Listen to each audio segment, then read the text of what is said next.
जय हिंद साथियों, स्वागत है आप सभी का हमारे YouTube चैनल ज्ञान आरबीएल में।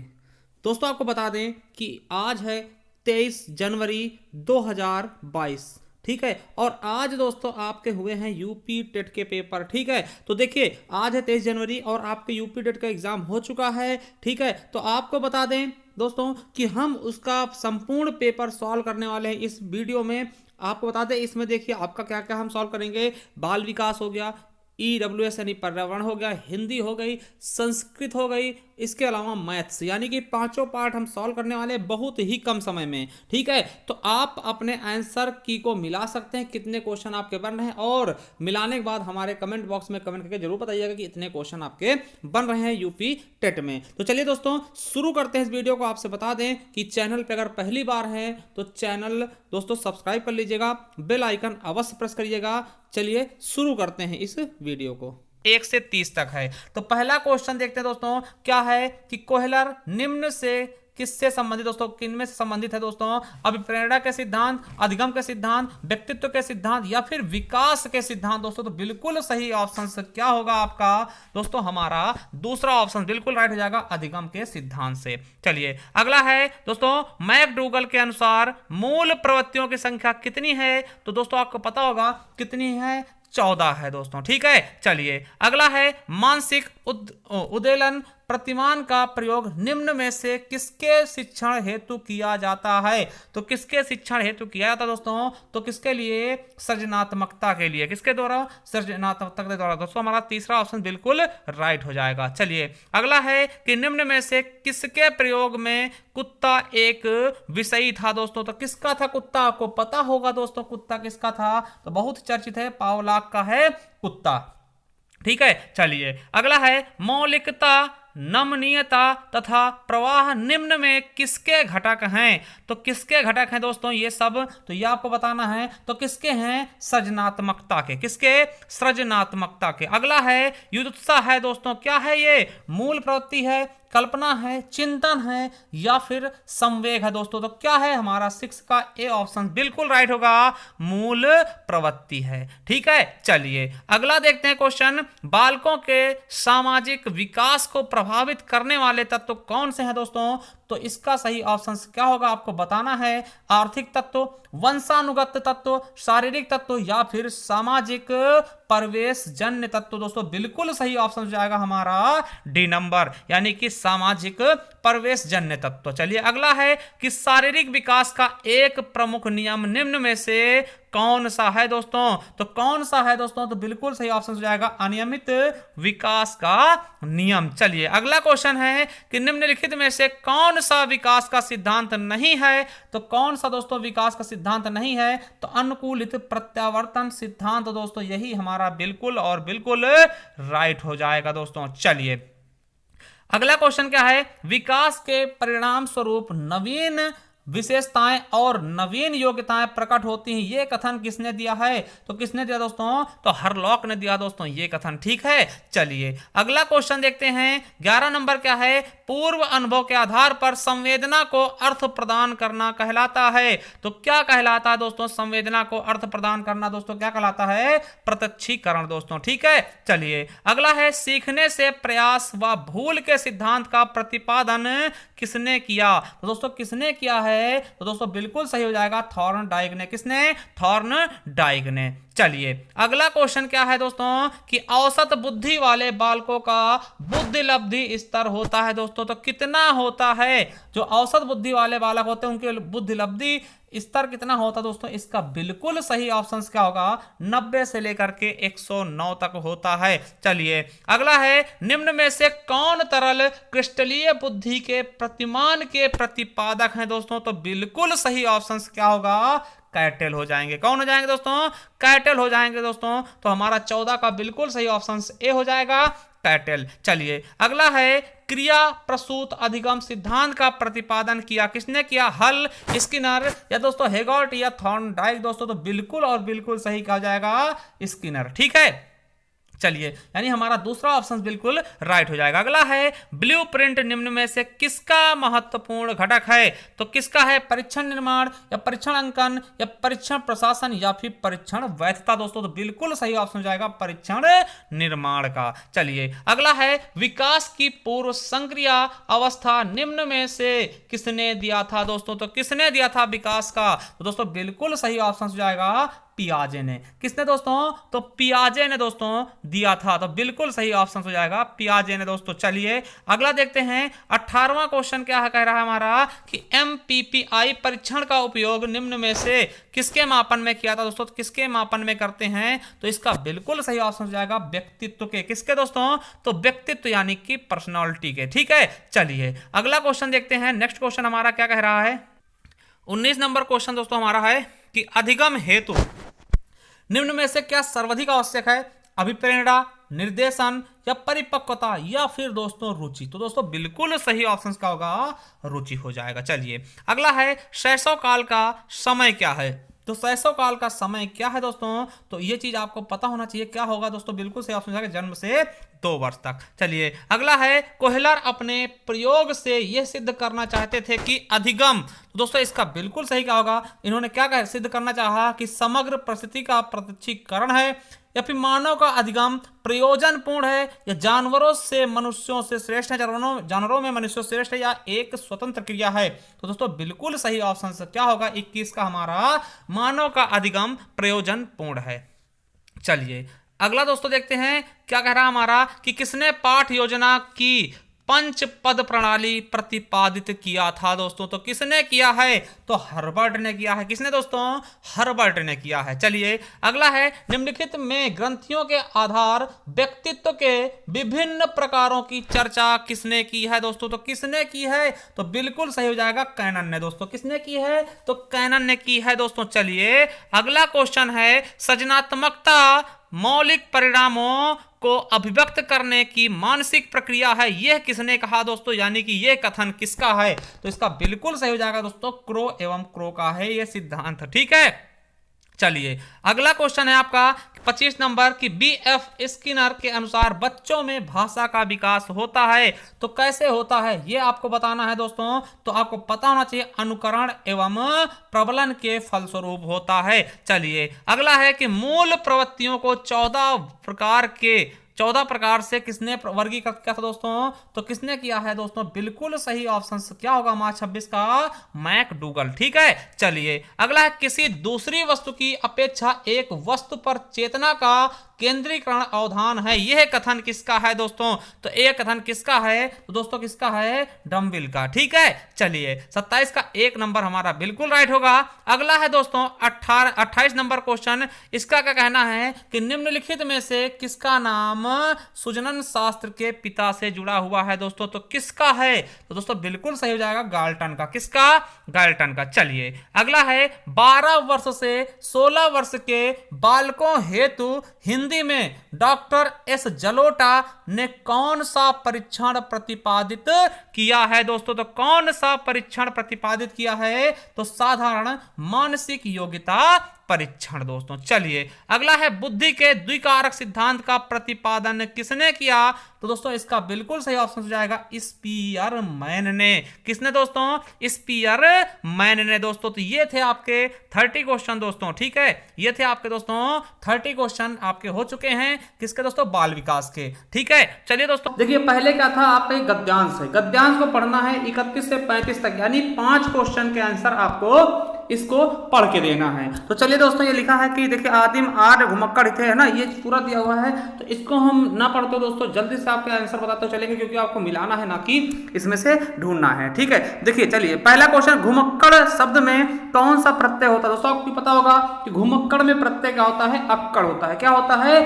अक्कड़ होता है। ठीक है, चलिए अगला है महावीर स्वामी का जन्म कहां हुआ था दोस्तों? तो महावीर स्वामी जी का जन्म कहां हुआ था इसके बारे में आपको बताना है।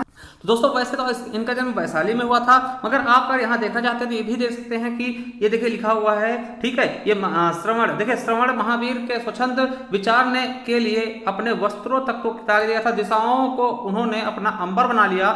वैशाली, कहाँ, वैशाली में जन्म लिया था। जन्म के बारे में पूछा गया था तो वैशाली, अगर मृत्यु पूछता तो दोस्तों पावापुरी होता। ठीक है दोस्तों, क्या हो जाएगा आपका, वैशाली हो जाएगा। ठीक है, बिल्कुल सही। चलिए अगला है, स्वच्छंद में कौन सी संधि होगी दोस्तों, तो आपको पता है स्वच्छंद में दोस्तों क्या होगा, स्व प्लस छंद हो जाएगा। ठीक, स्व प्लस छंद हो जाएगा। और आपको पता है ये कौन सी संधि होती है दोस्तों, आपको पता है ये व्यंजन संधि होगी। क्या हो जाएगी, व्यंजन संधि हो जाएगा दोस्तों, बिल्कुल सही आपका ये आंसर हो जाएगा। 33 का आपका सेकंड नंबर। ठीक है, चलिए अगला क्वेश्चन देखते हैं कि नेक्स्ट क्वेश्चन क्या है, थोड़ा सा इसको जूम करते हैं। अगला है, महात्मा बुद्ध ने जब बुद्धत्व प्राप्त किया था तब उनकी अवस्था कितनी थी दोस्तों। इसका देखिए कितने साल थे, वैसे 35 साल थे, मगर हम आपको दिखाना चाहेंगे कि देखिए इसमें क्या लिखा है कि बुद्ध के बारे में बताया गया है पूरा, और 35 साल की उम्र में उन्हें बुद्धत्व प्राप्त हुआ था। तो आप यहां से दोस्तों 35 साल आप लगा सकते थे। ठीक है, तो सही ऑप्शन क्या हो जाएगा, फोर्थ नंबर। ठीक है, अगला है, श्रुति धर्म का क्या अर्थ होता है। श्रुति धर्म दोस्तों है ना, जिसके बारे में मतलब कि ये दोस्तों धर्म कौन सा होता है, जिसको हम वैदिक धर्म कहते हैं, सनातन धर्म कहते हैं। ठीक है, तो श्रुति धर्म का क्या अर्थ होगा, वैदिक धर्म। चलिए अगला है दोस्तों, अंगा का उच्चारण स्थान क्या होता है, आपको पता होना चाहिए। देखिए अंगा लिखा है, ये पंचमा अक्षर दोस्तों आपको पता है ना, अंगा, इया, अड़ा, मा और ना। ठीक है, ये अंतिम वर्ण होते हैं। ठीक है, ये दोस्तों पंचमा अक्षर होते हैं जिन्हें हम किससे प्रदर्शित करते हैं दोस्तों, और इनका उच्चारण स्थान क्या होता है, तो वो आपका नासिक होता है। क्या होता है दोस्तों, नासिक होता है दोस्तों। ठीक है, तो बिल्कुल सही आपका क्या हो जाएगा दोस्तों, नासिक हो जाएगा। बिल्कुल अच्छा समझिएगा, ठीक है, गलती मत करिएगा। चलिए अगला है, 4 गज मलमल। देखिए यहां मलमल के दोस्तों क्या बताया गया है, तौलने मतलब उसकी माप बताई गई है 4 गज। और देखिए जहां कहीं भी आपका मापने से संबंधित आता है वो दोस्तों होता है परिमाण बोधक। देखिए संख्यावाचक नहीं होगा दोस्तों। ठीक है, क्योंकि गज क्या होता है दोस्तों, एक मापन इकाई होती है। मलमल की मापने की इकाई बताई गई है कि 4 गज होना चाहिए दोस्तों। और अगर दोस्तों परिमाण बोधक में भी दोस्तों निश्चित अनिश्चित आता दोस्तों, ये निश्चित हो जाता क्योंकि यहाँ पे ये निश्चित बताया गया है। तो बिल्कुल अच्छे समझ आएंगे, ये संख्यावाचक नहीं होगा दोस्तों, क्या होगा आपका परिमाणवाचक। चलिए अगला है, समास का विलोम क्या होता है दोस्तों, तो समास का विलोम क्या होता है, व्यास होता है, या विग्रह कह सकते हैं दोस्तों, व्यास बिल्कुल सही आंसर हो जाएगा। तो समास का विलोम क्या होता है दोस्तों, व्यास होता है। ठीक है, चलिए अगला देखते हैं, 39 नंबर क्या कह रहा है कि शून्य का तत्सम रूप क्या होगा, शून्य, शूना, शून्य या फिर शून्य दोस्तों। तो आपको पता होना चाहिए शून्य हो जाएगा शून्य का तत्सम रूप। और शून्य दोस्तों किसका पर्यायवाची होता है, आपको पता होना चाहिए, आकाश को भी हम शून्य बोलते हैं। तो बिल्कुल सही ऑप्शन हमारा सेकंड हो जाएगा। चलिए मुहावरा आ चुका है आपका, आंख की किरकिरी होने का अर्थ क्या होता है, तो आंख की किरकिरी होना मतलब क्या होता है दोस्तों, आंख की किरकिरी मतलब क्या, आंखों में चुभना, यानी कि क्या होना, अप्रिय लगना। क्या, अप्रिय लगना दोस्तों। चलिए अगला है, निम्नलिखित में से किस शब्द की वर्तनी सही है दोस्तों, तो क्या होता है, अनुग्रहित होता है दोस्तों, अनुग्रहित होता है। ठीक है, तो दोस्तों ये होता है अनुग्रहित, है ना। तो आपका बिल्कुल सही ऑप्शन कर जाएगा हमारा ये। देखिए ये भी बच्चा सही होता है, मगर दोस्तों अब देखिए आपके हिसाब से ये वाला बिल्कुल सही होना चाहिए। ठीक है, चलिए अगला है, निम्नलिखित में से शुद्ध शब्द कौन सा है, यहां भी शुद्ध शब्द बताना है दोस्तों। देखिए पैतृक, ये देखिए बिल्कुल गलत हो जाएगा, ये पैतृक नहीं होता, पैतृक ऐसा नहीं होता दोस्तों, इसमें ऋषि की मात्रा होती है, री की मात्रा होती है दोस्तों। ये आ जाएगा आपका 4th नंबर, पैतृक हो जाएगा। ठीक, पैतृक होगा। ठीक है, 42 का आपका डी नंबर बिल्कुल और बिल्कुल राइट होगा। चलिए 43 नंबर देखते हैं दोस्तों, सा कि उच्चारण ध्वनि क्या होगा दोस्तों, आपको पता होगा, इच यशा नाम तालु होता है दोस्तों। क्या होता है, इच यशा नाम तालु दोस्तों, ये क्या हो जाएगा, तालव्य हो जाएगा दोस्तों। आपको पता है ये सरौता वाला क्या होता है, इसको दंत बोलते हैं। ठीक है, ये दंत होता है। और खटकोड़ा जो होता है दोस्तों, इसको मूर्धन्य बोलते हैं। और ये वाला क्या होता है दोस्तों, इसको हम तालव्य बोलते हैं। ठीक है, चलिए अगला है, अत्यंत शब्द में कौन सा उपसर्ग होगा दोस्तों, तो अत्यंत, अति धन अंत, क्या होगा, अति हो जाएगा दोस्तों। आपको पता है कि जहां कहीं भी आ के बाद आधा ता आता है वो अति होता है, आ के बाद आधा भा आएगा तो उसमें अभी होगा। ठीक है, इस तरीके से आपको समझना होगा। जैसे पूछता अभ्युदय में कौन सा उपसर्ग होगा, तो अभ्युदय में दोस्तों आप क्या बताना चाहिए था, ठीक, तो अभी हो जाता ना। इसी प्रकार दोस्तों अति, देखिए जहां कहीं भी आ के बाद आधा ता आएगा उसमें ई की मात्रा लगा के आपको प्रत्यय बता देना है। ठीक है, चलिए देखिए उपत्यका का क्या अर्थ होता है दोस्तों, सूर्य जिस पर्वत के पीछे से निकलता है, बिल्कुल गलत। ठीक है, देखिए पर्वत का शिखर को चोटी बोलते, बिल्कुल गलत है। प्राणियों के पेट का एक अंग, बिल्कुल गलत है दोस्तों। क्या होता है, पर्वत के पास की भूमि दोस्तों उपत्यका ही कहलाती है।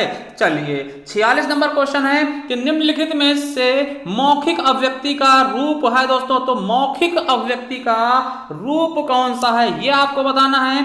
शुद्ध वर्तनी, श्रुतलेख, सुलेख या आशुभाषण दोस्तों। तो क्या होगा, मौखिक दोस्तों, मुख से बोला जाने वाला। दोस्तों आपको पता है कि जो भाषा व्यक्ति होती है 3 प्रकार की होती है, लिखित, मौखिक और सांकेतिक, जिसमें दोस्तों प्रमुख लिखित और मौखिक होता है। किसी चीज को लिखना दोस्तों, लिख के प्रदर्शित करना, वो लिखित होता है।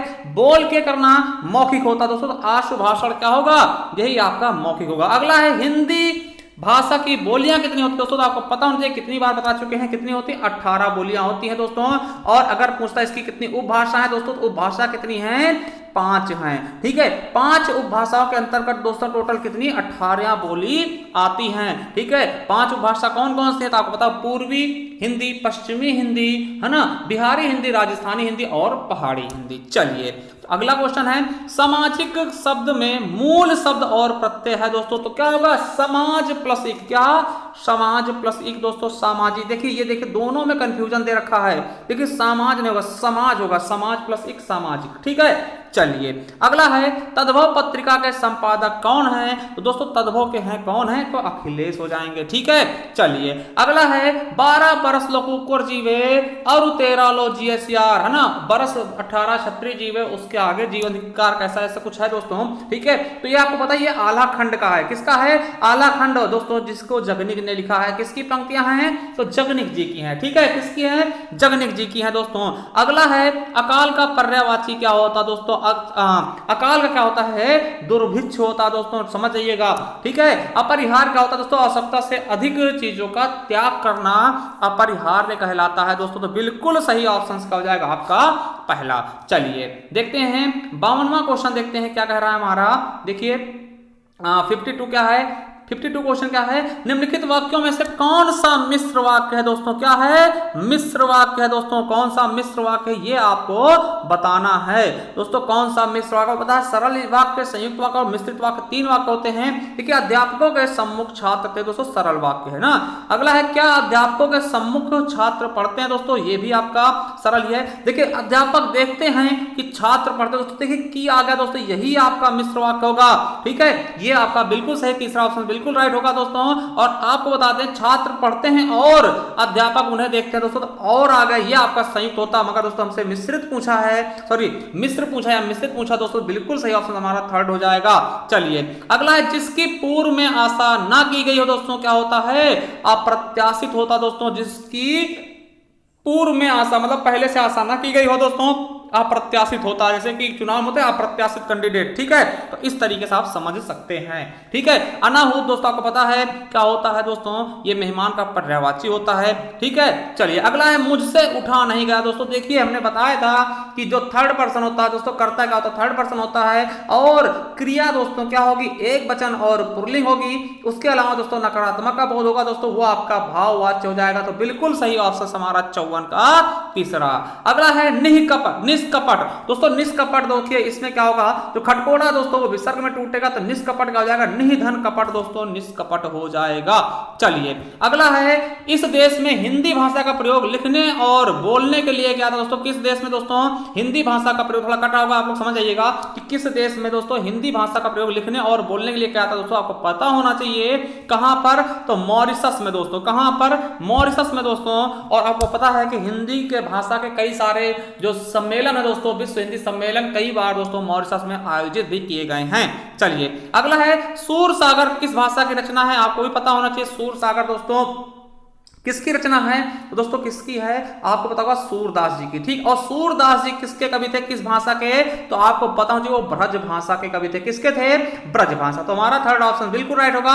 अगर यहीं पे दोस्तों रामचरितमानस पूछा तब अवधि सही होता दोस्तों, मगर क्या पूछा है, सूरसागर दोस्तों, थर्ड ऑप्शन बिल्कुल राइट होगा। चलिए अगला है, वीरों का कैसा हो बसंत दोस्तों, ये किसका है दोस्तों, किसने लिखी है, तो आपको पता होना चाहिए जिससे किसने लिखी है, तो सुभद्रा कुमारी चौहान। देखिए सुमित्रा कुमारी चौहान इसने कंफ्यूज किया दोस्तों, इसको मत लगाइएगा, जाएगा, ठीक है। सुभद्रा कुमारी चौहान। अगर दोस्तों पूछता पुष्प की अभिलाषा किसकी, तब माखनलाल चतुर्वेदी होता, तो हमारा डी ऑप्शन बिल्कुल और बिल्कुल राइट हो जाएगा। चलिए अगला, क्षेत्रीय में कौन सा विशेषण दोस्तों, क्षेत्रीय देखिए ये क्या है, किसी चीज के गुण बता रहा, क्षेत्रीय मतलब किसी भी क्षेत्र के गुण बता, क्षेत्रीय है ना दोस्तों, ये कैसा होगा आपका गुणबोधक हो जाएगा, ठीक, गुणवाचक हो जाएगा, आपको पता होना चाहिए। देखिए संख्या कुछ है नहीं इसमें, परिमाण नापा तौला नहीं जा सकता दोस्तों, सार्वनामिक है नहीं, आपका बिल्कुल सही और बिल्कुल बिल्कुल सही हो जाएगा ए नंबर। चलिए चौराहा में कौन सा समास दोस्तों को पता, संख्यावाची चीज आ गई तो द्विगु ही होगा, ठीक है दोस्तों, ये होगा हिंदी नंबर की बाह्य प्रत्ययों की संख्या कितनी है, तो कितनी दोस्तों, तो इसकी टोटल संख्या कितनी है,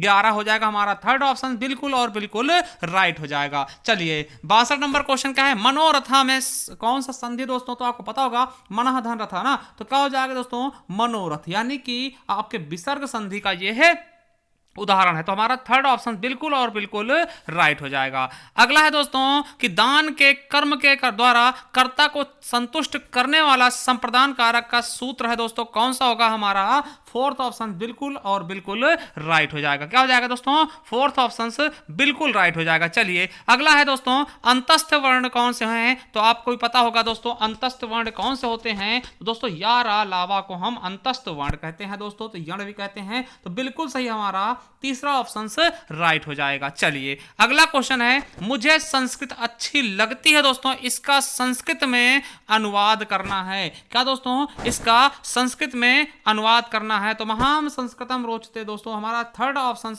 बिल्कुल और बिल्कुल राइट हो जाएगा दोस्तों, यानी कि 65 का सी नंबर थर्ड ऑप्शन बिल्कुल राइट हो जाएगा। चलिए अगला है, शिशु मोदकाय रोदिति दोस्तों, इसका उदाहरण क्या होगा, तो दोस्तों इसका बिल्कुल सही ऑप्शन क्या हो जाएगा, हमारा 66 का फोर्थ नंबर, ठीक है, क्या हो जाएगा, फोर्थ नंबर बिल्कुल राइट हो जाएगा। अगला है 67 नंबर, उच्च है उदाहरण है दोस्तों, तो किसका उदाहरण है, इसका बिल्कुल सही ऑप्शन हो जाएगा हमारा अलिंग का दोस्तों, बिल्कुल सही, हमारा थर्ड ऑप्शन राइट हो जाएगा।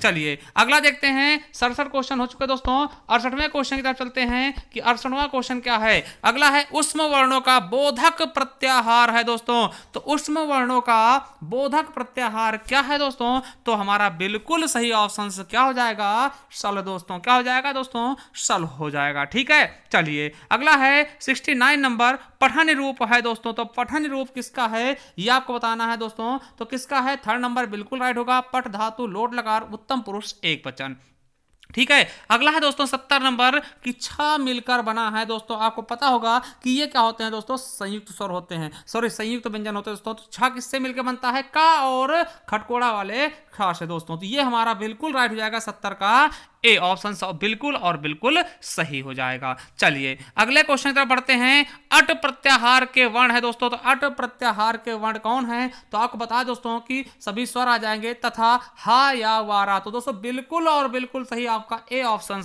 राइट हो जाएगा। अगला है 72 नंबर, कारकह में यदि प्रकृति है क्री तो प्रत्यय है दोस्तों, तो बिल्कुल सही ऑप्शन क्या हो जाएगा, हमारा 72 का 3 नंबर, ठीक है। चलिए अगला ऑप्शन, अगला क्वेश्चन देखते हैं, अव्यय भाव समास का उदाहरण है दोस्तों, तो देखिए द्वादश में क्या होता है दोस्तों, आपको पता है क्या हो जाएगा दोस्तों, दिग हो जाएगा, पीतांबर दोस्तों पीला है अंबर, ठीक है, तो दोस्तों ये आपका बहुब्री हो सकता है, ठीक, कर्मधारय भी हो जाएगा, ठीक, और राजपुत्र दोस्तों आपको पता है क्या होगा ये आपका, ठीक है, तो हमारा सही ऑप्शन देखते हैं दोस्तों, तो अधिहरी हो जाएगा हमारा बिल्कुल सही, ठीक है, अधिहरी में क्या होगा, अव्यय भाव समास दोस्तों, ठीक है। चलिए राजपुत्र में दोस्तों तत्पुरुष समास होगा।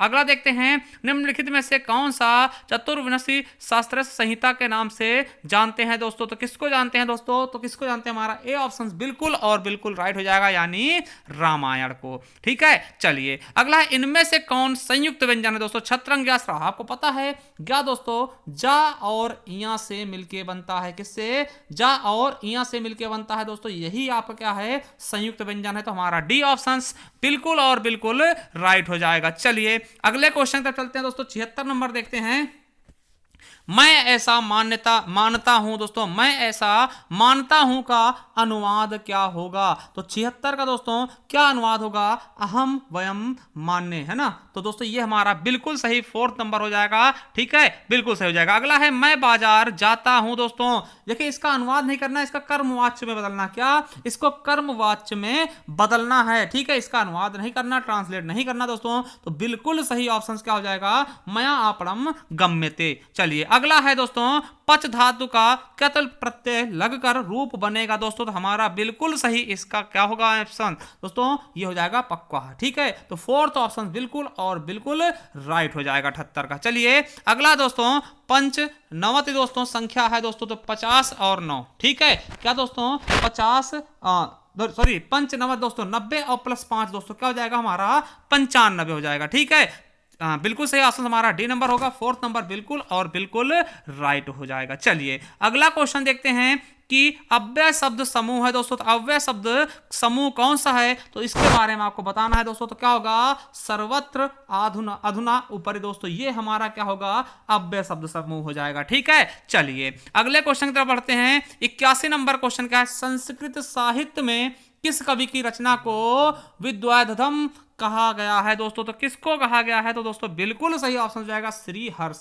क्या श्री हर्ष को। अब देखिए दोस्तों ये गद्यांश है, इसमें से आपको 2 क्वेश्चन छांट के बताने हैं। तो दोस्तों ये गद्यांश है, आप इसको देख लीजिएगा। तो दोस्तों इसके क्वेश्चन हम देखते हैं सीधा। देखिए क्वेश्चन क्या है, देखते हैं दोस्तों, ये पूरा है क्वेश्चन। शिव पदस्यः अन्यार्था का दोस्तों, तो इसमें आप देखेंगे दोस्तों, तो इसमें आपको बिल्कुल सही दिखेगा। देखिए दिखा भी देते हैं, तो क्या हो जाएगा दोस्तों, ये आपका श्रृंगाला है। ठीक है, श्रृंगाला यानी श्यार। ठीक है, तो श्रृंगाला दोस्तों ये आएगा। देखिए तो इसका सही ऑप्शन कौन सा हो जाएगा दोस्तों, हमारा फोर्थ नंबर। ठीक है, अगला है गद्य खंडे कया प्रश्न प्रश्नते दोस्तों, तो बिल्कुल सही ऑप्शन से क्या होगा 83 का, ये हमारा सी ऑप्शन बिल्कुल राइट होगा ना लक्ष्मया। ठीक है, चलिए अगला है कयोः संलापः हन सर्वेषां और मंगलाय भवति दोस्तों, तो क्या होगा इसका दोस्तों क्वेश्चन पूछा गया था कौन सा है दोस्तों, तो बिल्कुल सही ऑप्शन इसका हो जाएगा फोर्थ का सी नंबर। ठीक है, लक्ष्मी पार्वत्यो। चलिए अगला है इनमें से कौन प्रत्याहार नहीं है मेरे दोस्तों, तो इनमें से कौन सा प्रत्याहार नहीं है मेरे दोस्तों, तो 85 का बिल्कुल सही हो जाएगा ला। क्या हो जाएगा दोस्तों ला। चलिए अगला है 79 की संस्कृत संख्या नहीं है दोस्तों, मतलब किसका मतलब 79 नहीं होता दोस्तों, तो आपको बता दें एकोन सप्तति का मतलब 79 नहीं होगा। देखिए इसमें पूछा नहीं है, ये नहीं पूछा कि कौन सा होगा दोस्तों, ये सभी हो जाएंगे मगर दोस्तों ये नहीं होगा। ठीक है, दूसरा ऑप्शन बिल्कुल राइट होगा। अगला है दिन भर में पाठ पढ़ डाला, दिन भर में पाठ पढ़ डाला, इस वाक्य का अनुवाद क्या होगा दोस्तों, तो बिल्कुल सही ऑप्शन से क्या होगा दिने पाठा पठिता दोस्तों, बिल्कुल सही ऑप्शन हमारा फोर्थ हो जाएगा 87 का। चलिए अगला है उपकृष्णम में कौन सा समास है दोस्तों, तो उपकृष्णम में दोस्तों कौन सा समास है, इसका बिल्कुल सही हो जाएगा दोस्तों अव्यय भाव दोस्तों, आपको पता है कि उपसर्ग जाति का है। ठीक है, चलिए अगला है 89 नंबर कि दोस्तों 32 संख्या के लिए संस्कृत शब्द होगा दोस्तों, तो 32 संख्या के लिए यानी 32 के लिए क्या संस्कृत लिखा जाएगा, तो दोस्तों क्या होगा दुर्विति 230 और 2 32 हो जाएगा। ठीक है, चलिए आखिरी क्वेश्चन संस्कृत का दोस्तों, पति शब्द का सप्तमी एक वचन रूप होगा दोस्तों, पति शब्द का सप्तमी और एक वचन रूप क्या होगा, तो दोस्तों हमारा थर्ड ऑप्शन बिल्कुल राइट होगा। यदि a/3 बराबर b/4 बराबर c/7 है तो a + b + c/c का मान क्या होगा दोस्तों, a का मान 3 और b का मान देखिए a इस तरह 3 4 7 और बटे 7 कर लेंगे, 7 देखिए 4 3 7 7 14 से दोस्तों 7 काट देंगे, 7 कितना आ जाएगा आपका 2 आ जाएगा, तो 2 ऑप्शन बिल्कुल राइट होगा, यानी कि तीसरा ऑप्शन बिल्कुल राइट होगा। देखिए अगला क्वेश्चन, यदि 5 जनवरी 1991 को शनिवार था तो 3 मार्च 1992 को सप्ताह का कौन सा दिन होगा दोस्तों, इसका बिल्कुल सही हो जाएगा आपका मंगलवार। ठीक है, क्या हो जाएगा दोस्तों मंगलवार हो जाएगा। ठीक है, चलिए अब देखिए ये सरलीकरण का आया था दोस्तों, इसको सरलीकरण को सॉल्व करना था आपको। ठीक है, तो दोस्तों इसका 93 का बिल्कुल सही ऑप्शन कौन सा हो जाएगा दोस्तों, आपको बता दे ए नंबर बिल्कुल राइट होगा 11/64। चलिए अगला है एक त्रिभुज की रचना करने के लिए संभव भुजाएं कौन सी होगी दोस्तों, आपको बता दें कि केवल और केवल दोस्तों आपका बिल्कुल सही ऑप्शन क्या हो जाएगा बी नंबर 6.5 सेंटीमीटर 5.9 सेंटीमीटर और 4.6, इसी से केवल एक त्रिभुज निर्मित हो सकता है। चलिए अगला क्वेश्चन है कि √3 3√4 और 4th √5 को आरोही क्रम में व्यवस्थित करना है दोस्तों, तो इसको आरोही क्रम में व्यवस्थित करके दोस्तों इसका सही आंसर क्या हो जाएगा, तो मैं आपको बता दूं 95 का बिल्कुल सही ऑप्शन हो जाएगा दोस्तों, ये 4th √5 और 3rd √4 और √3 दोस्तों। ठीक है, चलिए अगला है, यदि अवरोही क्रम में रखे गए आंकड़ों के दोनों छोरों से प्रेक्षण हटाए जाते हैं तो केंद्रीय प्रवृत्ति के कौन से मापक प्रभावित होते हैं दोस्तों? तो कौन से मापक प्रभावित होते हैं? तो आपको पता होना चाहिए माध्य और बहुलक। क्या? माध्य और बहुलक दोस्तों। चलिए अगला क्वेश्चन है कि 5 सेंटीमीटर बाजू वाले एक घन के सभी फलकों पर रंग लगाया जाता है। यदि इसे 1 सेंटीमीटर वाले घनों में काटा जाता है तो 1 सेंटीमीटर वाले कितने घनों में केवल एक ही फलक पर रंग होगा दोस्तों? ठीक है, तो इसका आप ऑप्शंस 54 कर लीजिएगा, बिल्कुल राइट हो जाएगा। चलिए अगला क्वेश्चन है, पंचभुज के अंतःकोणों का योग क्या होगा दोस्तों? तो कितना होगा दोस्तों? पांचों भुजाओं वाले, अगर 5 भुजा वाले अंतःकोणों का योग हम देखते हैं दोस्तों कितना हो जाएगा, तो आपको बिल्कुल सही होना चाहिए 540 दोस्तों। हमारा 98 का बी नंबर बिल्कुल राइट हो जाएगा। चलिए अगला क्वेश्चन देखते हैं कि अगला क्वेश्चन क्या है। एक खंभे का 4/7 भाग कीचड़ में धंसा है। जब धंसे हुए भाग का 1/3 भाग बाहर खींचा जाता है तो पाया गया कि 8 मीटर माप का खंभा अभी भी कीचड़ में है।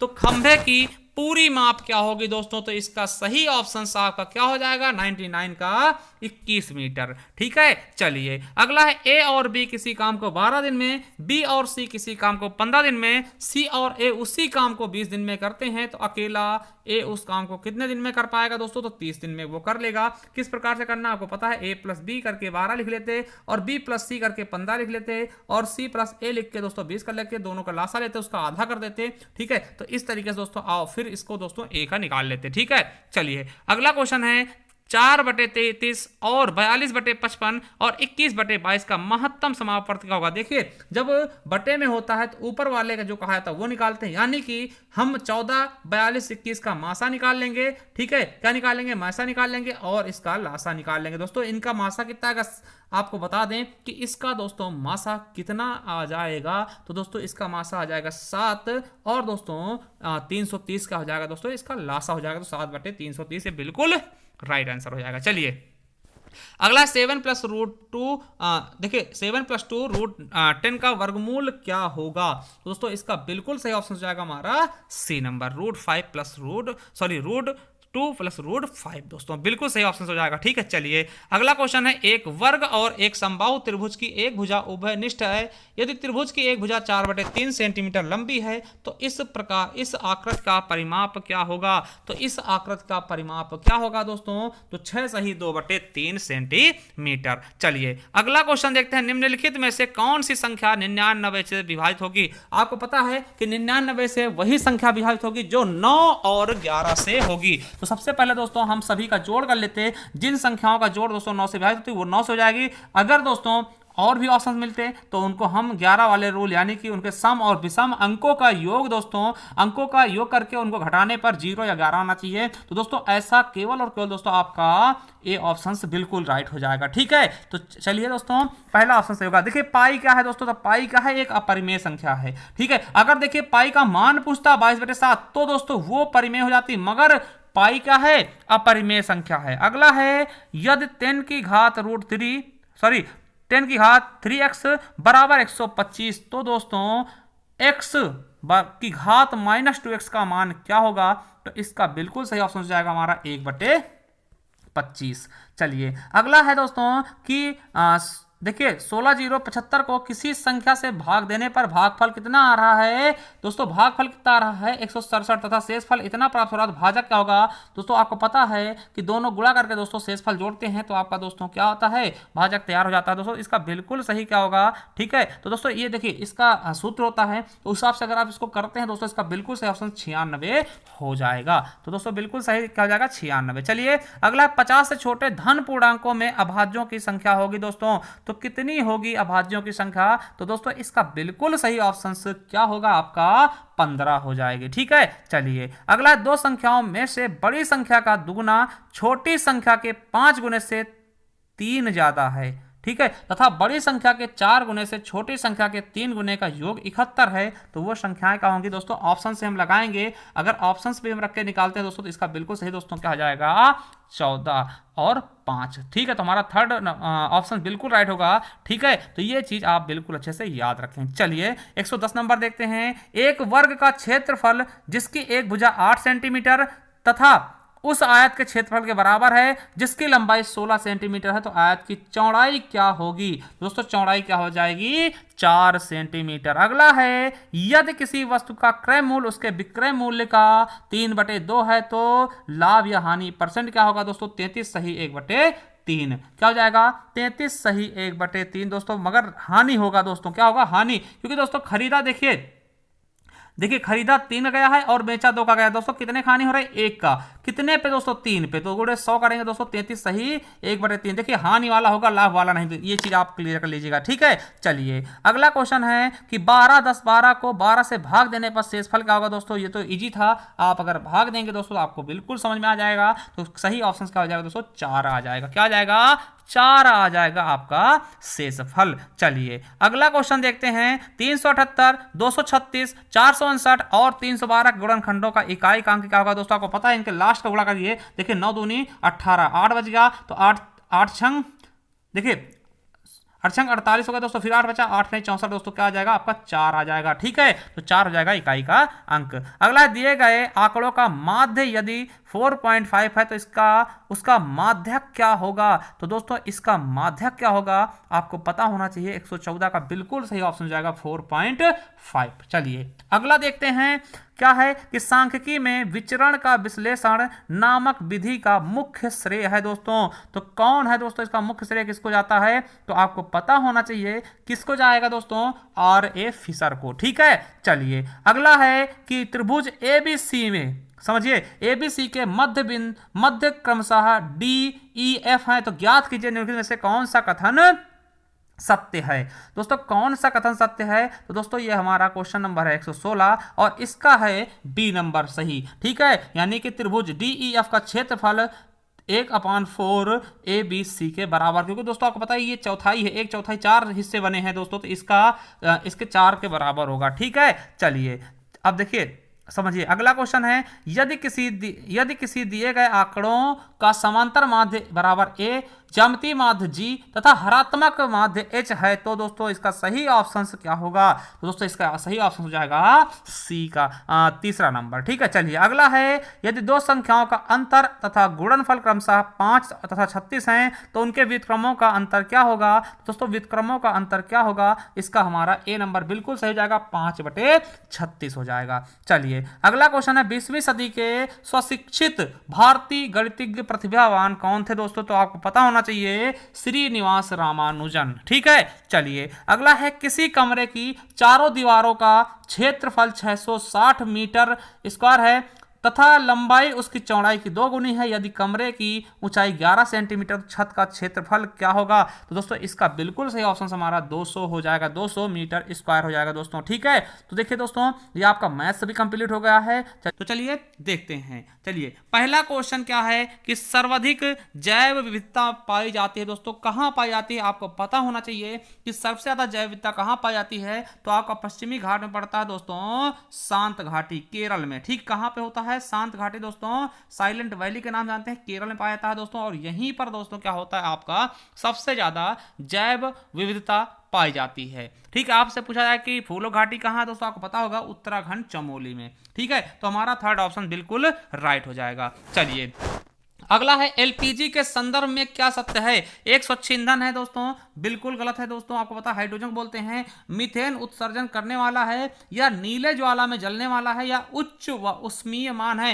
तो आपको पता होगा ये मीथेन उत्सर्जन करने वाला होता है दोस्तों। आपको पता है एलपीजी है ना, मीथेन उत्सर्जन करने वाला है। ठीक है, चलिए अगला दोस्तों देखते हैं क्या है। अगला क्वेश्चन, पारिस्थितिकी तंत्र के घटक है दोस्तों। तो कौन से घटक होते हैं? आपको पता होना चाहिए कौन से घटक होते हैं दोस्तों। जैविक अजैविक पदार्थ होते हैं। ठीक है, आपको पता है सजीव निर्जीव यानी जैविक अजैविक होते हैं। इसका फोर्थ ऑप्शन से बिल्कुल और बिल्कुल क्या हो जाएगा दोस्तों? राइट हो जाएगा। ठीक है, क्या हो जाएगा? राइट हो जाएगा। चलिए अगला है। मकर रेखा है दोस्तों। तो मकर रेखा कौन सी होती है दोस्तों? आपको पता है कि जैसे ये आपका क्या होता है दोस्तों, पृथ्वी होती है और यहाँ पे 0 डिग्री होती है जिसको हम विषुवत रेखा कहते हैं। और दोस्तों जो 23.5 डिग्री डिग्री होती है दोस्तों नॉर्थ में, 23.5 डिग्री होती है नॉर्थ में दोस्तों, इसे हम कहते हैं कर्क रेखा। क्या कहते हैं? कर्क रेखा, जो हमारे भारत से गुजरती है। और दोस्तों जो नीचे होती है 23.5 डिग्री रेखा और साउथ वाली ना, नीचे जो साउथ वाली होती है दोस्तों, इसको हम कहते हैं, क्या कहते हैं? इसी को हम मकर रेखा कहते हैं। क्या बोलते हैं? मकर रेखा, जो नीचे वाली होती है। अगर यही कहता दोस्तों कि देखिए, तो हमारा सही ऑप्शन हो जाएगा 3 नंबर, यानी कि 23.5 डिग्री साउथ में स्थित है। और देखिए ये कौन सी होती है दोस्तों, ये आपको पता है, ये कर्क रेखा होगी जो भारत के 8 राज्यों से होकर गुजरती है। चलिए अगला है, इकोसिस्टम शब्द का प्रयोग सर्वप्रथम किसने किया है? तो दोस्तों इकोसिस्टम शब्द का सबसे पहले प्रयोग किसने किया है? तो ये चीज आपको पता होगा किसने किया है, डॉक्टर ए.जी. टॉन्सले ने। ठीक है, चलिए अगला क्वेश्चन है, निम्नलिखित में से कहां और सैनिक द्वारा जल प्रदूषण सर्वाधिक पाया जाता है? दोस्तों तो आपको पता होगा कहां पाया जाता है सबसे ज्यादा, तो पश्चिम बंगाल में दोस्तों और सैनिक से सबसे ज्यादा जल प्रदूषण पाया जाता है। चलिए अगला क्वेश्चन दोस्तों आपका है कि भारत में पश्चिमी घाट के दक्कन शुष्क हैं, क्योंकि दोस्तों क्यों शुष्क हैं? तो आपको पता होना चाहिए, यहां पर रेन शैडो का प्रभाव होता है। किसका? रेन शैडो का प्रभाव होता है दोस्तों। इसी कारण दोस्तों यहां के क्या होते हैं, दक्षिणी जो दक्कन तो शुष्क होते हैं। ठीक है, पश्चिमी घाट में। चलिए अगला है, वन्य जीव सुरक्षा अधिनियम पारित किया गया दोस्तों। तो वन्य जीव सुरक्षा अधिनियम कब पारित किया गया है? तो आपको भी पता होना चाहिए कब किया गया है दोस्तों, तो 1972 में। कब दोस्तों? 1972 में वन्य जीव सुरक्षा अधिनियम को पारित किया गया है। चलिए अगला क्वेश्चन है, वायुमंडलीय की ऊपरी सीमा पर प्रति इकाई क्षेत्र में प्राप्त होने वाली सौर विकिरण कहलाती है दोस्तों। तो क्या कहलाती हैं दोस्तों? तो आपको पता होना चाहिए क्या बोलते हैं दोस्तों, उसे उष्मा बजट बोलते हैं। ठीक है, तो हमारा दूसरा ऑप्शन बिल्कुल राइट हो जाएगा। चलिए अगला क्वेश्चन देखते हैं, किस देश के संविधान से मौलिक कर्तव्य लिया गया है दोस्तों? तो आपको पता होना चाहिए मौलिक कर्तव्य दोस्तों बाद में जोड़े गए हैं 42वें संविधान संशोधन द्वारा सरदार स्वर्ण सिंह समिति की सिफारिश पर। किसके द्वारा? सरदार स्वर्ण सिंह समिति की सिफारिश पर दोस्तों। उस समय दोस्तों टोटल 10 जोड़े गए थे। उसके बाद दोस्तों एक संशोधन हुआ था, 86वां संविधान संशोधन। ठीक है, इसमें दोस्तों 11वां आपका मौलिक कर्तव्य जोड़ा गया था। और दोस्तों ये कहां से लिए गए? तो यूएसएसआर, जिसको हम दोस्तों सोवियत संघ रूस के नाम से भी जानते हैं दोस्तों। ठीक है, तो दोस्तों बच्चों ने यूएसए लगाया होगा, तो दोस्तों यूएसए क्या होगा दोस्तों? तो आपको बता दें मौलिक अधिकार होगा। यूएसए अमेरिका को बोलते हैं, यूएसएसआर दोस्तों ये रूस था पूर्व का ना। तो याद रखेंगे हमारा सही ऑप्शन दूसरा हो जाएगा।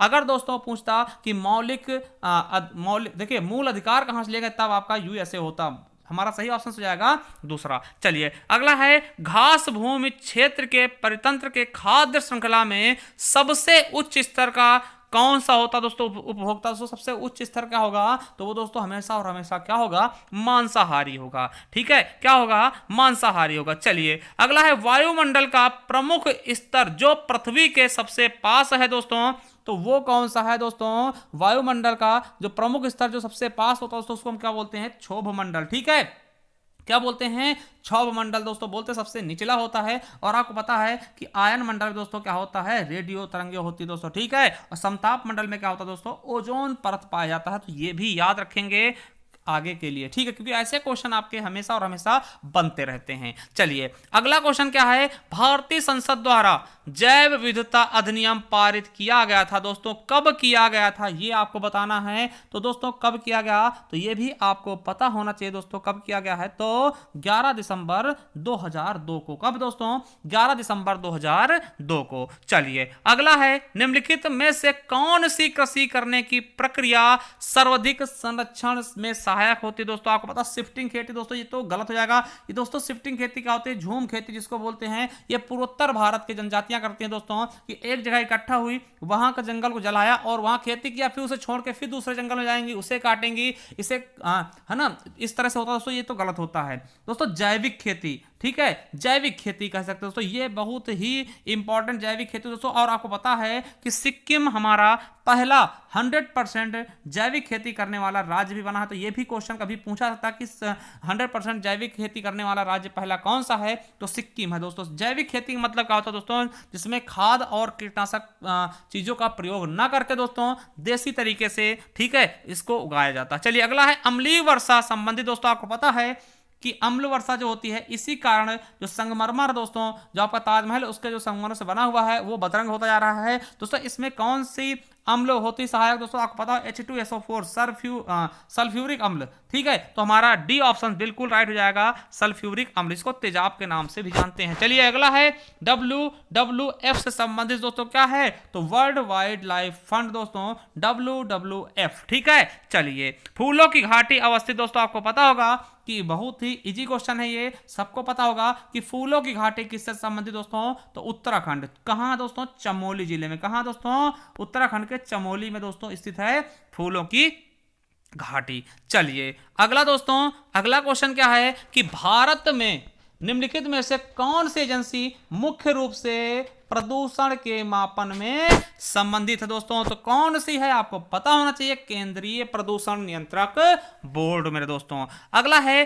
कोटोपॉक्सी दोस्तों एक जागृत ज्वालामुखी है। ठीक है, जो कहां अवस्थित है दोस्तों, तो आपको पता होना चाहिए किसमें दोस्तों, एंडीज पर्वत में। कहां पे दोस्तों, एंडीज पर्वत में। और बता दें आपको कि कोटोपॉक्सी जो ज्वालामुखी दोस्तों वो इक्वाडोर में स्थित है। कहां पे, इक्वाडोर दोस्तों, इक्वाडोर में है। ठीक है, एंडीज पर्वत पर। चलिए अगला है कि तिब्बत की सांगपो नदी भारत में किस नाम से जानी जाती है दोस्तों, आपको पता होगा किस नाम से, ब्रह्मपुत्र से। और आपको बता दें कि दोस्तों जो तिब्बत की दोस्तों एक वो होती ग्लेशियर दोस्तों, है ना, युंगडुंग की पहाड़ियां वहां से निकलती है, तो वहां पे दोस्तों ब्रह्मपुत्र को सांगपो कहते हैं तिब्बत में। जैसे दोस्तों ये अरुणाचल प्रदेश में प्रवेश करेगी, अरुणाचल प्रदेश में इसको क्या बोलते हैं, दिहांग बोलते हैं। कौन सा, दिहांग नदी बोलते हैं। ठीक है, और दोस्तों जैसे असम में प्रवेश करती, असम में इसको ब्रह्मपुत्र के नाम से जानते हैं। और दोस्तों जैसे ये बांग्लादेश में प्रवेश करती, वहां इसको जमुना के नाम से जानते हैं दोस्तों। 4 नाम इसके हो चुके हैं। देखिए सांगपो कहां कहते हैं, तिब्बत में जानते हैं। जैसे दोस्तों अरुणाचल प्रदेश में आएगी दिहांग नदी बोलेंगे,